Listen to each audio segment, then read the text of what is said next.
Hey everybody, welcome back. Greg Chapman with the Gentleman Gorilla Small Business Podcast. Today I am joined by Ciara Guedesse and Dr. Allison Brownlee.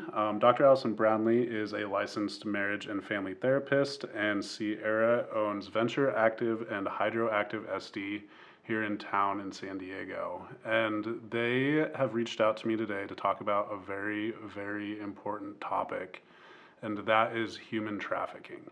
They are working together on something called Stronger Together Community Services, in which they are working to help not only bring some awareness and maybe help put a stop to some of it, but also to help heal people that have come through it.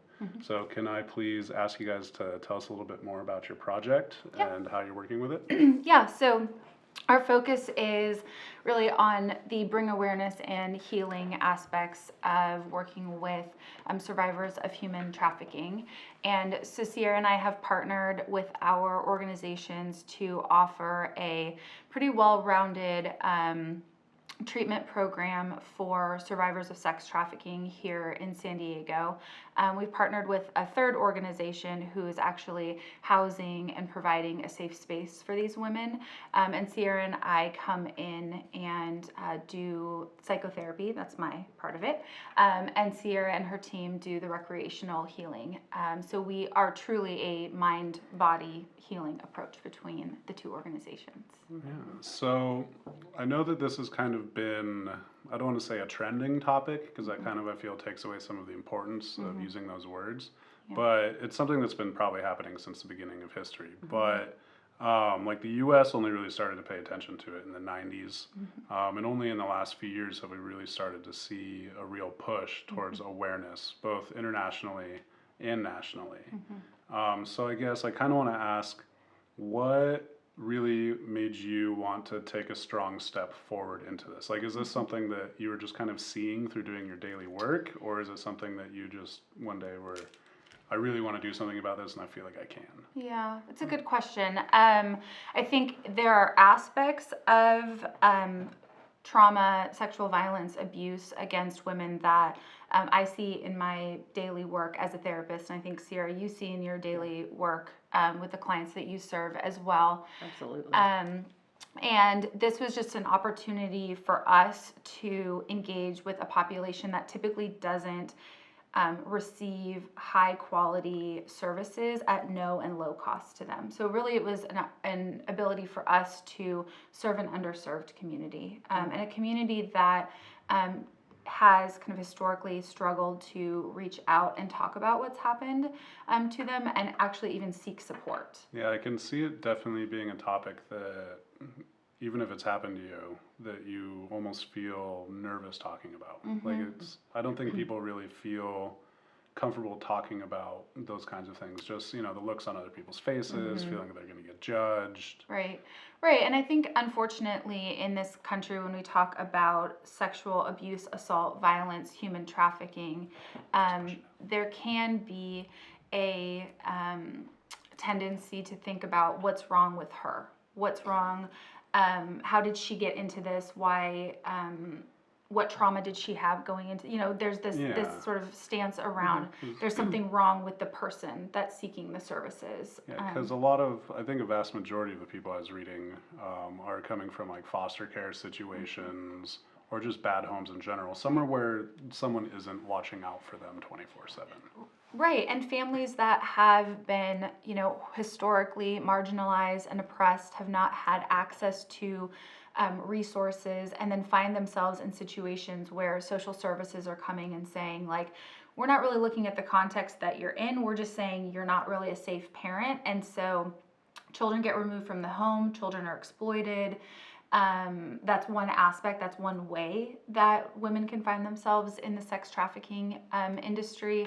And so we're, you know, not this particular aspect of what we're doing, but one of the things that we do at Stronger Together is we really focus on prevention, early intervention. So that's why you'll see a lot of our programs are dedicated to children and their families, and working with things like emotion regulation or distress management, family violence early on, right? So we've got two prongs to the approach, but our focus here today is about what we're doing with the adult survivors of human trafficking. Okay. And can you tell me a little bit more about that?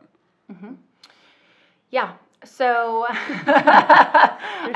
There's so much. I'm thinking, so the work that we do, so we work with clients on an individual basis. We also run groups, and then we have recreational activities that also kind of operate as group therapy. So the women are seen at least once a week by a trauma specialist. We do evidence-based therapy. You may have heard of or What is evidence-based therapy?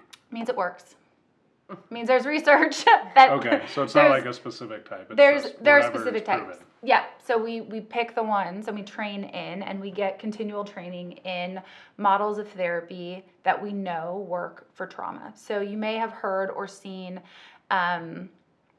things in the news about EMDR, the eye movement desensitization reprocessing, where somebody is sitting in front of you, like moving their hands back and forth. I know nothing about this. Yeah. Please explain A that. whole lot. It's a whole thing. So the point is that we're using innovative models of therapy, but we're also using models of therapy that are grounded in a lot of research that proves that they're effective. And so the women are really, the treatment is tailored to where they're at and what they need based on their specific circumstances, what they're presenting with. So we may have some women that are presenting with more anxiety. They're having panic attacks. They're unable to sort of function because they're caught in their head. The world is very scary to them, right? Because the world has been very scary to them. Then we may see individuals that come in that are dealing more with symptoms of depression, right? They're feeling hopelessness, helplessness, lack of motivation, energy, can't get out of bed. And then we may be dealing with issues like post-traumatic stress disorder, where we're sort of running the gamut of different presenting problems. We've got kind of a mix of the symptoms of anxiety, that panic.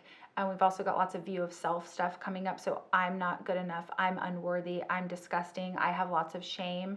And then we also have some somatic symptoms, which are your bodily symptoms. So you might be unable to sleep, unable to eat, unable to really just function at best, right? Yeah, so that's sounding to me like this is definitely not like a one cure-all thing. Like you just rattled off so many different symptoms, and I'm sure you could keep going on that for another hour. Yeah. I mean, Yeah. it sounds like a terrible, terrible situation, and that it takes a lot of experienced people around them to be able to offer a variety of services that may be able to break through. Right. And so that's part of why we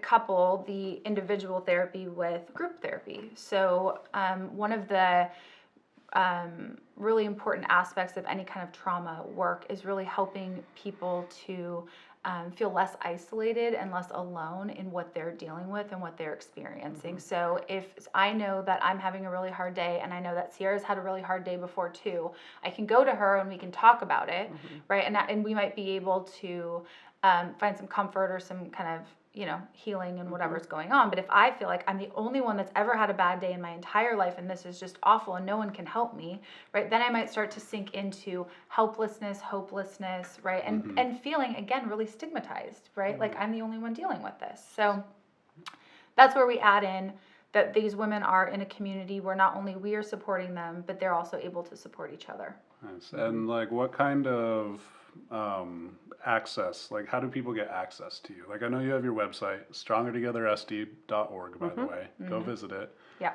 But like what, I imagine that you have to do something that makes it like a little bit more appealing, like easier to get in. Like do you have like somebody like sitting on the phone, like ready to talk, like ready to kind of be like, it's okay, come and see us? Like what is your process to kind of get people started?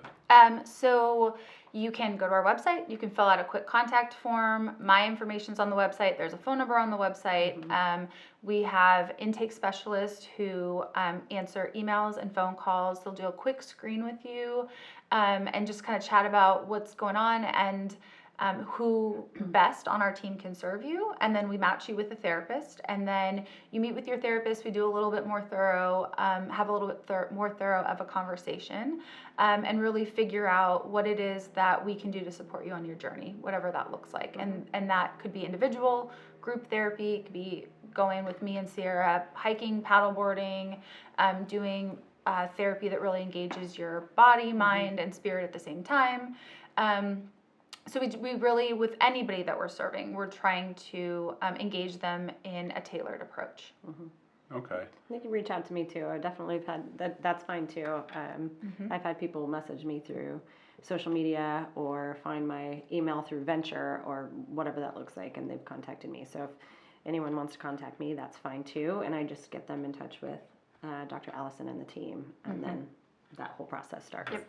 Yeah, and I know that like Mexico is one of the biggest hotspots for human trafficking, and I've heard lots of horror stories about people going down to Mexico and never coming back. I think it's Mexico and the Philippines, saying about 50,000 people per year from those two places. So I know it's not just there; it's happening all across the U.S. So I imagine you guys can take people in from anywhere, but San Diego definitely seems like it's probably pretty much a hotspot. Yeah. Yep, absolutely. We primarily serve individuals in California at this point. However, the organization that we work with, that's housing our women and providing them a safe space and resources, they accept women from all over the country, right? So we have that ability to not just serve on our team in California, but also we can provide resources for women around the country to be able to get involved in organizations and programs where they can find safety and healing. That's pretty cool. Yeah. I think the world definitely needs a lot more people like the two of you. So you two have been working together for a while now, right? So she's who you were working with over the last couple of years, right? And she was implementing her activities training, her treatments, activity treatments, right? Yeah, we work together at another facility, treatment facility, and that's kind of when all the like ideas started popping up for kind of where we're at now. And really, she just kind of took it and ran with it during this all of COVID, right? Because everything was just kind of a mess, and so she utilized that time to be extremely productive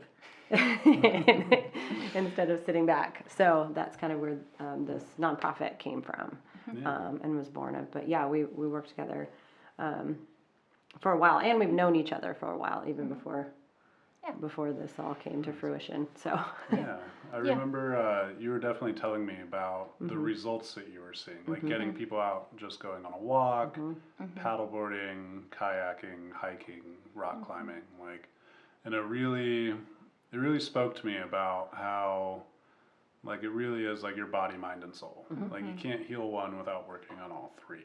And it seemed to me, you were very adamant to me about the point that traditional ways of healing in all of this were really just like sitting and talking to somebody or putting somebody in a room by themselves, which to me seems entirely counterintuitive knowing what we know now.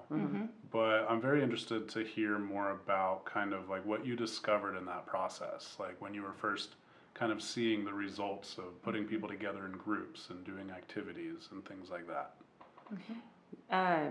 The biggest thing that I saw right out of the gate was just breakthrough aha moments. And I think we talked about this last time I was here, and that still proves to be true. So it's that when you maybe because the therapy is clinical and then recreational, I already kind of have an idea of where the person is. And so that recreation is paired accordingly. So we would never put someone in a recreational activity that is going to push them too hard or too far or make them backslide in any way. It's all baby steps, right? With a little bit of a nudge. So sometimes bigger nudges than others. Sometimes bigger nudges. Yeah, but no nudge that will push you out of your threshold of tolerance. Right. We don't nudge you out of your threshold. Yeah. Just a gentle nudge. Yeah. But it's in that I found that people generally dealing with anxiety is the biggest thing that I've seen, or a self-doubt, a major self-doubt. Those are the things that I've seen the breakthroughs in the most. Someone that absolutely tells me 100% there's no way that they can get out on a paddleboard, and there's definitely not a chance they're going to stand up, and there's definitely not a chance they can do this at all. And so it's just kind of coaching them through it and guiding them through it, and then you see them do it, and then they get up, and then they're like, oh, I've done this. can you believe that I've done this? And I'm like, well, yeah. Yeah. of course, of course. Believe And the whole time. And victories are contagious. Yes. Yeah. And then Yeah. you have a group that sees one person stand up, and then all of a sudden it's that, it's contagious. Then you look around, and then all of a sudden all these other people are trying to stand up and paddle, and it's just, things that may seem little are not little. They're big. They're big victories, and we celebrate those victories. Absolutely. Yeah, and I think part of what we were seeing so much and what we continue to see is that, your mind can be the biggest barrier to physical, utilizing your physical strength and empowering yourself to challenge your body. And so partnering with the person who is working with the client in talk therapy, knowing where their mind goes, knowing where the I can'ts, I don't deserve this, this isn't, I'm not meant for this, right? Knowing where those negative messages come up for people and being able to get in front of that, right? And saying like, hey, I know this is one of those moments, like it's so hard, right? What if we did this together, right? Like, who else on the planet has their therapist right next to them when they're on a paddleboard and their therapist is also on a paddleboard saying like, you got this, babe. Like, we're going to do this together. Right. And then I'm like, I don't have to be worried because we've got a safety consultant here who's like, right. So it's like this like really lovely like ripple effect where we're growing and learning safely, emotionally and physically. So it's just a really cool experience, in my humble opinion, that, like your therapist would be there and be like, I know those messages you're sending yourself right now and they're not true. And like, let's prove it together. Right. Like talking about that undoing, feeling isolated, undoing feeling alone, and knowing that there's someone that's emotionally and physically safe, which is a lot of experience. Many of us didn't grow up having those experiences or haven't had those experiences in our adult life of really just being able to trust ourselves, trust somebody else, trust the process. Yeah. I mean, it sounds to me like the two of you are revolutionizing the way you do mental therapy. We're trying to. That's the plan. That's the goal. Yep. Yes, you got it. Yep, you're on board. Yeah. All right. Yeah. Send the check. You got it. Yeah. That's what we're trying to do. I think it's been an interesting journey too, because when I have people reach out to me that are like, you're working with Stronger Together, I've heard about Stronger Together, what does this mean? I generally send them kind of a little description, and in the midst of that, I say, just imagine you're out kayaking with your therapist. Like, what does that look like to you? And overwhelmingly, the response has been like, that sounds amazing. I never would have thought of that. Or like, and so like, it clicks with people. It resonates with people. So that's been, really rewarding and also a little bit of a challenge, because also we have to, all right, so we're doing this, right? We're doing this. Yes. Yeah. I mean, it definitely reminds me of, being a kid and having, my coach in sports. Like, you're out there with a team, like playing sports, but, sometimes like you're not doing so good or you need to do something better, and how the coach approaches that. Like, does he yell at you and make you run wind sprints till you get better? Or Not this coach. Not this coach either. But that's not our approach. I don't even know what a wind sprint is. So no. You run as fast as you can until you're winded. Nope. And then you keep running till coach tells you to stop. I mean, I do have people do that, but not through Stronger Together. I am still a personal trainer, so I do. Yeah, you do. I do that. But, what I'm But getting that's part at of a is cardio that class, so that's different. The That's type different. of coaching, Yeah. like you're more likely to succeed if you have somebody that can help you through Totally. your defaults. Right. Yeah. Like if he knows that he's pushing you too far, Yeah. like when to stop. Yeah. Like they know what you're capable of. Like obviously kids can just run and run and run. Right. Like adults are totally different. Like Right. running is hard now. Yeah. But Yeah. it kind of sucks. So I'll say it's interesting because I've kind of like adopted some of the things that we do in Stronger Together, and kind of even put those into my boot camps, like created like a very like supportive arena for everybody, and it's a no judgment place, and I've found that since I've been teaching this way, I've always had a very like soft approach to teaching. I've never felt that like, imposing my own thoughts or my own beliefs in how people should be doing, or raising my voice or being aggressive in any way. I've never I've never thought that was going to bring results. I felt like that kind of backs people into a corner and makes them feel defensive immediately. I know that, in training I've had people yell at me, like, you're not doing this right, you need to do it this way or that way, and it's immediate, like, shutdown for me. And so it's just funny that now doing what I do, implementing what I've been learning through Stronger Together, I've got these women that are like, we love it, this is supportive, we're supporting each other, everyone helps each other. And so it's interesting to see the training that is working in Stronger Together with Venture, working in Venture. So that's that evidence-based thing. Like I'm watching it in real life 3 days a week happen, and so it's all about creating a supportive, safe place and an encouraging place instead of a demanding space, I think. I think, like, what I'm seeing, like, kind of what I know about is that human beings are community-based creatures, and that we tend to fall victim to a lot of these depression, anxiety, PTSD situations when we feel alone. Even though we may be surrounded by people, there's a big difference between being surrounded by people and having people there that understand you, know your needs, know what to give you. So I think that even probably the most powerful thing that you're doing is just having people be in a community of people that understand and are supportive, and they're helping push them in a direction that is needed as much as what they want. Yeah. Yep. I Absolutely. think that's powerful. Yeah. It is. Absolutely. It's that community based. It's Yeah. Stronger Together.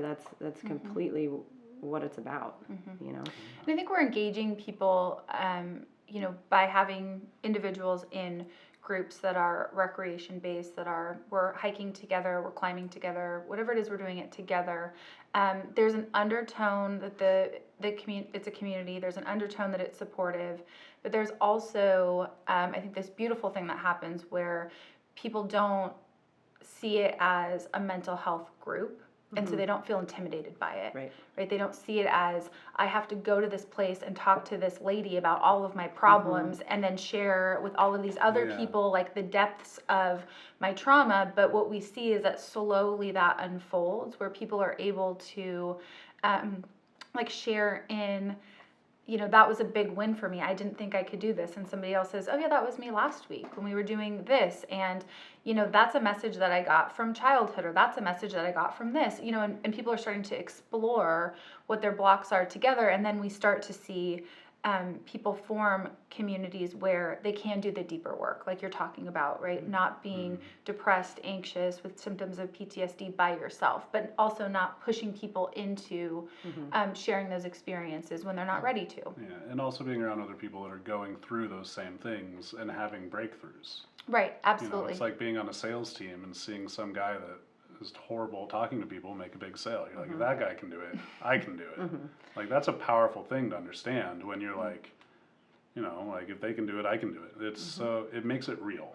It does make it real. And I think the other thing too is that we have people from varying skill levels right along with you. So my skill is talk therapy, right? I'm not a climbing guide. I'm not a professional personal trainer or things like that. So there are moments where I'm equally as challenged as our clients are, right? And so I think there's this other great aspect where we're just humans together just trying to do this, right? Oh my gosh. And like, I'm gonna fall off whatever it is, I'm probably going to fall off. I could just be walking and fall down. Like, I'm not like this like perfectly balanced creature, right? So, but there's this other great thing that happens where we get to be humans as a therapist too, right? And we don't have to, like you were talking about earlier. No putting you on a pedestal. Right. So there's no, like, I'm the expert here. We're in this tiny room, together, and you're not sitting and judging. Right. I mean, not that I do that when I'm in therapy, anyways. But it's a nice experience to see my therapist also as a human,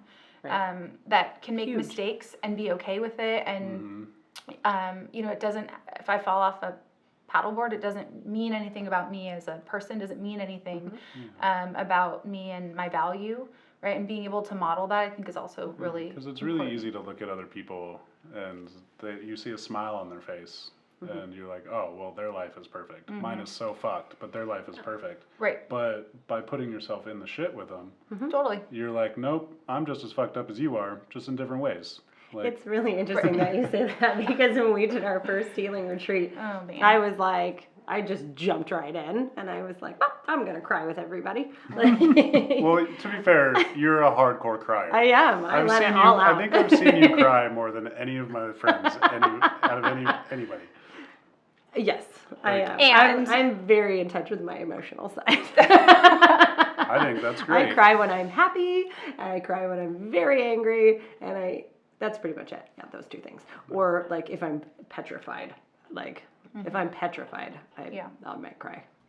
But I think, Ciara, the what I think you're talking about too is that we're humanizing the experience. Right. Mm-hmm. So it's unlikely that you're in a group setting or a healing retreat with your therapist. Your therapist probably shouldn't be having a huge emotional breakdown, Right. sobbing, crying, so emotionally dysregulated. And your trainer, your person taking you on a hike, might be really impacted by what you're saying and might say some version of, this is really touching to me, or I'm feeling so sad about the pain that you've experienced. Right. And what a beautiful connecting moment to have somebody impacted by what's happened to you. Right? That again, bringing in that human element, and there's not this barrier, right? There's not this, you don't get to have feelings about what's going on because you're in this professional role. Right? You get to experience this with our clients. And I mean, people go into career fields because something affected them in life. Right. You know? So I mean, I imagine a Yeah. lot of therapists are because at some point in their life they had to deal with maybe themselves or another person close to them, someone with serious mental trauma. Right, absolutely. And they saw it work through, or they wished that they had been in a position where they were more capable of helping. Right. They want to be there for people in ways that they wish that people would have been there for them. Also, is a common experience, and wanting to be able to offer support or guidance, and care, right, to people who are suffering when they might have experienced immense amounts of suffering in isolation. I can definitely attest to that. Absolutely. That's how I got here, somehow, down the road. Somehow down the road. Somehow that's how I got here. I think the other thing, too, is like, it's okay for me to jump into the group and be like, this happened to me, and I'll talk about it. So then that gives everyone else the space to like say, okay, she's a facilitator and she's talking about it. Like, I guess I can talk about it. And then usually I'll have some sort of quip or some funny thing to say to like break the ice, just because that's just who I am. But like, I think that's, obviously having Dr. Allison, erupt in tears and say, this happened to me or that happened to me is probably like not the move, but like somehow it's okay for me as to go in and say that. I'm not the doctor. It's a little different, my role, but it's one that I'm really happy to jump into. Which is also great because it's definitely, we have different roles when we're out on an adventure, and I'm not going to be clipping people in on a climb, I don't know how to do that, right? But Ciara does, and so she may have I'm sure you do now. I mean, I could figure it out. Pretty handy, but Ciara. Very quick. I mean, look at your kayaking skills. I am ocean kayaking now. That's your thing. Yes. Yeah, I've moved up in the world of inflatable kayaks to now having a pedal-driven kayak. Yeah, on the ocean. Is that like a swan boat, only a kayak? Kind of. Yeah. Yeah. Yeah, so I have little feet that move in the water, and anyways. I'll show you pictures later. But yeah, so we're moving up and exploring, but I also think, to Ciara's point, like that's another great thing about the work that we do is Ciara can have this really connecting moment with somebody on an emotional level in a process group or while we're cooking dinner or while we're at a campfire, and then, she increases that felt sense of trust, community, safety. So when Ciara's out there and the client is doing something that they really don't believe they can do, and Ciara's there supporting them, it's like they feel a connection to her. She's a human, and she's demonstrated that she can be emotionally safe, so that I think helps them to trust that they're going to be physically safe. You do have like a everybody's big sister aura about you, like, but not like the mean big sister, like the I love you and I'll do anything for you big sister. The protective big sister. Yeah, that one. Yeah. You know, it's really funny. I just had that said to me today before I got here. Like, you're a caregiver. Someone had told me that I was a caregiver and a protector, and I was like, I'll take it. Well, you are. Yeah, what is take the it. universe Like- trying to tell you today? I What would it be like to take it in? mean, I've seen you on both ends of the spectrum. Both crying and just completely like sobbing, crying, like somebody should probably hold me, all the way to yelling at some asshole because he's ruining somebody else's night and really being like, you know, you grow to like 7 feet tall all of a sudden. And it's kind of like, holy shit, Ciara. Yeah. Like, I didn't know you had that in you, but I got lucky. I had 2 parents that were pretty, they were all about the underdog. So definitely taught me, like, you don't stand by idly when someone's being picked on or put down, because you know, doing nothing is the worst thing you can do, right? And as a society, we've all kind of backed into a corner and pulled out our phones to videotape when some things happen. Videotape, jeez. I'll be 40 in 2 weeks, y'all. Yeah. To record when something's happening, but you know, not get involved and not like help stop, you know, whatever it is. So if you don't lend your voice to something and you don't step in and stop something, then it just continues. So you know, I've had it up to here with that, and that is just not something that I'm willing to do. yeah, and I think we need more of that. I was reading a story the other day that I shared with my business partner about they were at a crowded bar, like full concert venue situation, and somebody saw somebody put something in a girl's drink, Right. and they told the bartender, Yeah. and then he told the manager, they turned on the lights, stopped the I music, just saw that today. and told the whole bar, all the females, come to the bar, stop drinking your drinks, the person that it is will tell you, and just the public call out. Yeah. Like, it lets everybody in that bar know that that's something that really happens, and it lets them know that there's people out there taking care of it and being protective. And what that does is it not only gives all the positive to everybody but the one person in there that was doing the bad thing, but it also tells the person that was fucking up, like, hey, guess what? There's 2,000 people in this bar that will beat the shit out of you if they find out who you are. Right. And that kind of public terror on top of the public support, like, stops people from doing that. And I Yeah. think what you We need more of also, that. well, right, and what you also told the woman in that story is that she matters, she deserves to be protected, and that we don't tolerate violence, abuse, sexual trauma towards women. So not only are we holding people accountable to their actions, but we're also giving voice to people who could be potential victims. And we're saying, Absolutely. we care, and there's a community around you, and we value you, right? And I think that's also a message that's missing a lot around, like, we're around not standing by and watching something happen, but saying, I'm going to advocate for you, right? Or I'm going to help you empower yourself, or we're going to support you in that process. Because almost everybody feels that way. But I think that this move to everybody living in social media, it removes the public lynching, or, you know, just the mob mentality from it. Like, when somebody fucks up and they get called out online, like, sure, a lot of people know about it, but they get to stay safe home in their house and hide. Or if somebody does something great, like, a lot of people may know about it, but then they're still in their home, effectively, like, hiding. Like, there's no real emotional attachment to it. Like, if you could get called out by 10,000 people online, and it wouldn't feel nearly as terrifying as getting called out by 5 people to your face. Yeah. Like, that makes it real. Like, and being able to go out and have the strength to stand up when you see these things happening, because most people will stand up with you. It just takes one. It Yeah. just takes the first person to step up and say, hey, look, this isn't okay.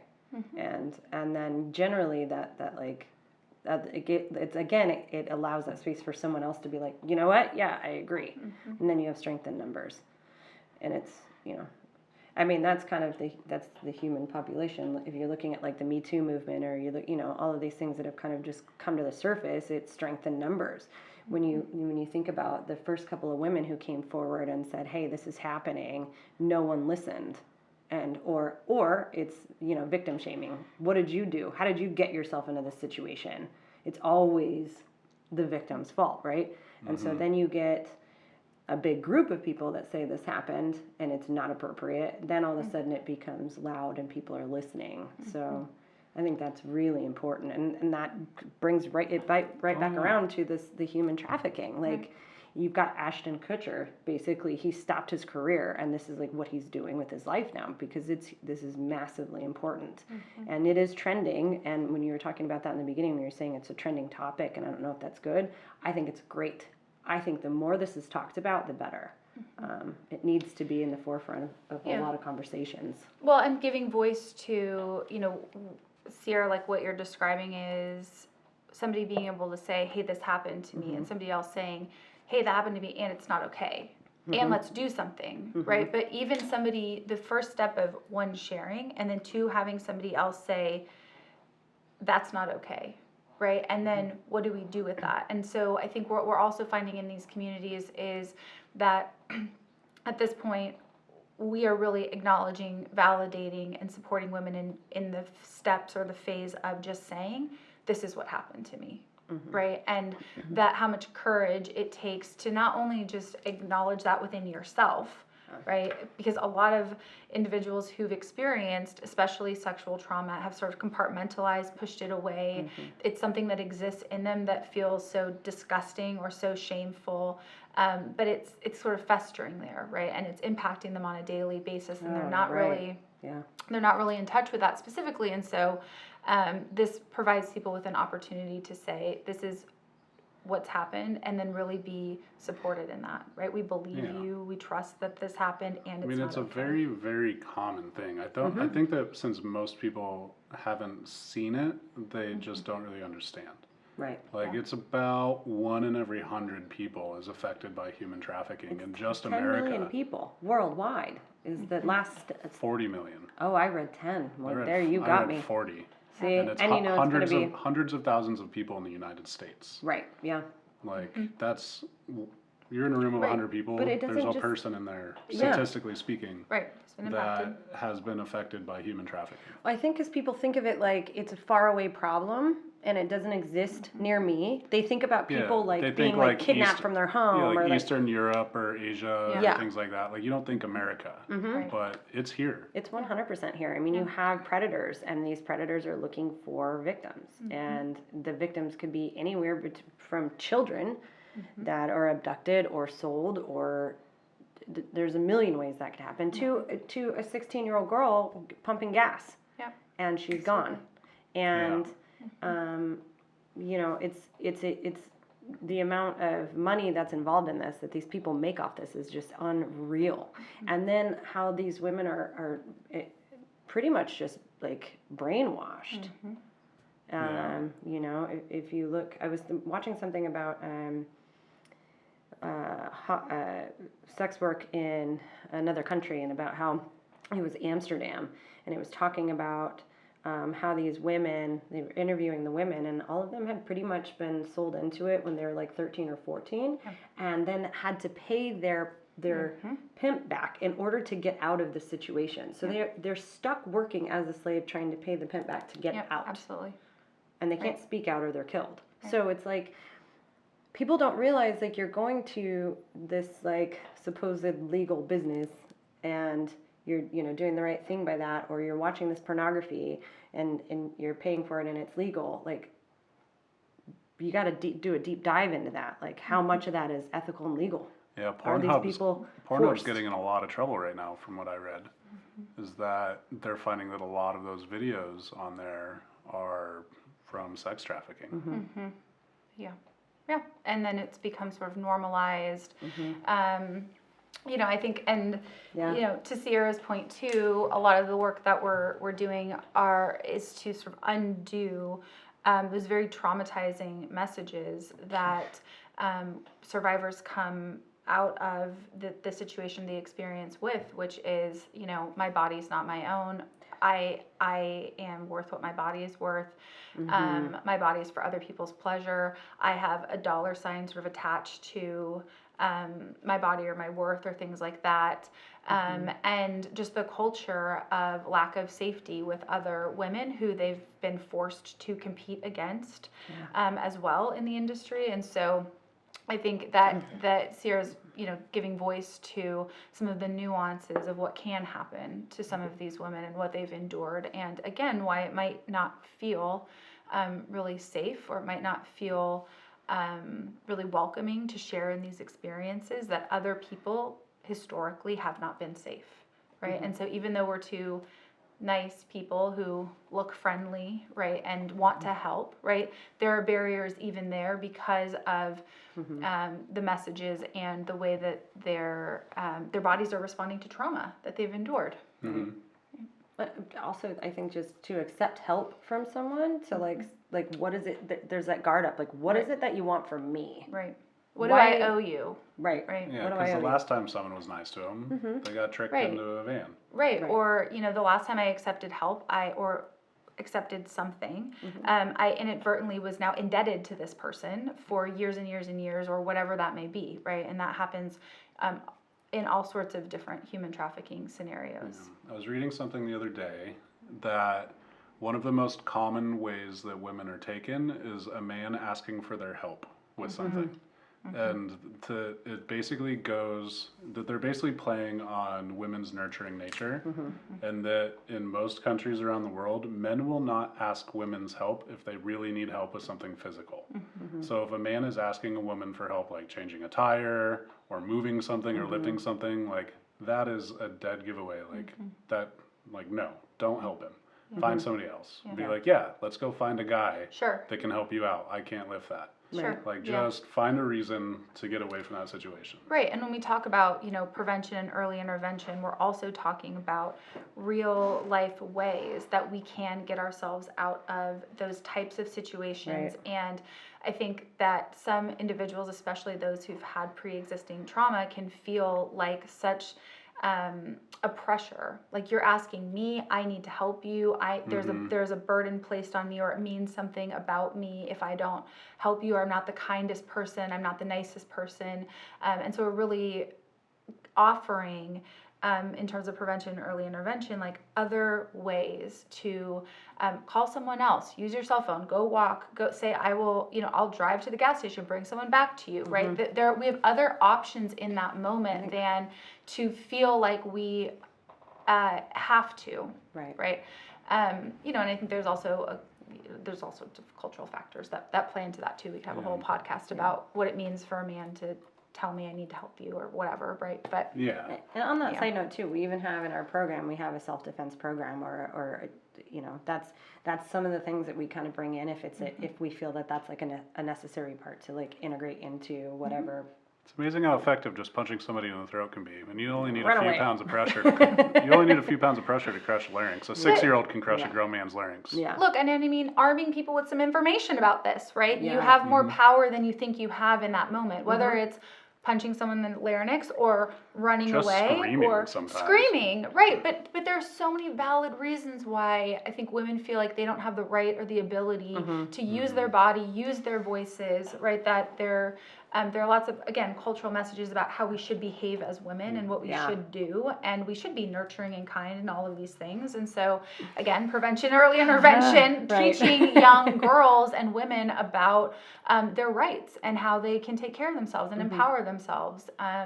And you can still be helpful, kind, lovely, and go get someone else, right? And that person can hang out on the side of the road for like 10 minutes. They'll be just fine. And I know there's some like little warning signs. I think it's like the thumb inside the hand. Like if you're walking and you see somebody walking, that means that they've been kidnapped. Like, or I need help. Yeah. So like I know that there's little things that are kind of popping up, like awareness. I know a lot of bars and restaurants are naming shots. So if like there's a certain shot that comes across the bar, then that means that girl's in distress. Yeah. Or that, not girl, excuse me. There shouldn't be any girls in a bar, but female in a bar. But like, I think culturally we're trying to come to like, because everyone's sort of being inundated with this trending topic now. Like people are trying to do right by it and trying to catch up and try to figure out ways to prevent or help. So that's good. It's just everyone speaking that same language. If we could all understand that thumb means like that I need help, So Yeah, and it comes down to awareness and spreading the message. yeah. Because I really think that almost everybody wants to solve this. Right. Yeah. Like, it's kind of, Except the sex traffickers. I mean, it's like, It's like, you know, like Unfortunately. the war on drugs, like everyone's like, yeah, drugs are bad, but also most people do drugs. So Yeah. they're kind of like, we don't want to do that. But most people don't kidnap and molest little girls. Right. So like that's something that definitely needs to stop. Like Yep, it just needs to. absolutely. Yeah. I mean, the chronic victimization of any population, of any community, right? We are trying to, again, prevention, early intervention, and working with our survivors and helping them to be empowered and stopping the kind of multi-generational trauma that, you know, because it's an unfolding process, right? If I've been traumatized and I'm not seeking help, then I'm much more likely to be an emotionally dysregulated parent, right? And then I am potentially, you know, very angry or aggressive, or I'm shut down, or I have the symptoms of anxiety, and my child's witnessing all of that. Yeah. Right. Yeah. And my child's being impacted by it. And then my child is, you know, growing up in that environment. Then my child becomes a parent, and it goes on and on and on. Right. And so there's this first piece around like, let's support, you know, kids who are potentially in danger, and our survivors, let's really arm them with lots of support and community and help them to mitigate the impacts of some of the trauma that they've experienced. Right. Well, I think the two of you are doing something very powerful, very important. Thank you. I think that there definitely needs to be more people like you. I hope that your methods are just the beginning, and it's something that catches on, because I definitely am well aware of my personal healings and being able to connect my mind, body, and spirit, and how they are all just woven together. And so I guess, do you have a message you want to give to people? Close out? Oh, definitely. Well, we're raising funds for this program. Well, you Very know, important. I was going to talk about like home and connection and like come hang out with us. Also that. And also, way to go for it, Ciara, who's also the head of the fundraising committee for Stronger Together. Yes. That's my job. Yeah. She's multi-talented over All here. the hats. Yeah. I got a lot of hats and helmets. Yeah. Just She's depends on what I'm doing. She's on a mountain. Yeah. Yeah. It's a lot going on. Okay. A life preserver. Who knows? Yeah. No, I'm just, because we are a nonprofit, right? So we're Stronger Together is a nonprofit, and we operate a lot on donations. Yeah. So creating this clinical and recreational program for survivors of sex trafficking, although a lot of the time is donated, there's still costs behind this, right? So we're trying to raise funds and awareness in and around this program, so that we can ultimately help these women. Right. Who we serve at zero cost to them. Right. So You're right. That's important. Yeah, they it's pay zero $0 to work with us. Right. And there's a lot of hours that go into this. And it's not just me or Allison, it's Dr. Allison, excuse me. She's my friend, sorry. because if she wasn't my friend, I would be It's like, funny, I call her- excuse me, but we need to end the podcast because Ciara didn't call me Dr. Allison. I call you Dr. Allison even to my dare fiance. you I'm like, diminish Dr. your Allison. stature? He's like, why don't you just call her Allison? I'm like, I don't know. I don't know. You can call me what you want. Ciara has more attachment to this than I do. But, you know, I don't know. Sorry. that you don't have to apologize. But yeah, so it's not just her and I. There's teams and teams and teams of people that are involved in this, and it takes a village, right? So in that taking a village, my ask is if you want to help in this, we are definitely taking donations, and you can go to strongertogethersd.org, and you can donate there. We also have a Classy page. Or if you want to just to donate to Stronger Together in general for all the programs that we offer, that's also something that you could do to help. Yep. So there's my plug. Yes. Your support goes to our clients, their individual services, couples, family therapy, group therapy, training and education programs, being able to also support our amazing group of therapists who are working with these women and continuing to grow in their education and training, are dedicated and committed to providing the very best high quality services. And so Ciara's right. It's a whole team of people who have dedicated a significant amount of time developing programs, treatment plans, organizing events, organizing groups, outings, all sorts of things, right? We have equipment that we need to purchase. We have all sorts of And there's insurance. random safety first. Safety first. Safety first. Yeah. Safety first always. Yeah. So, yeah. So if it feels right, we would appreciate the support. Yeah. Awesome. Well, thank you both very much for joining me today.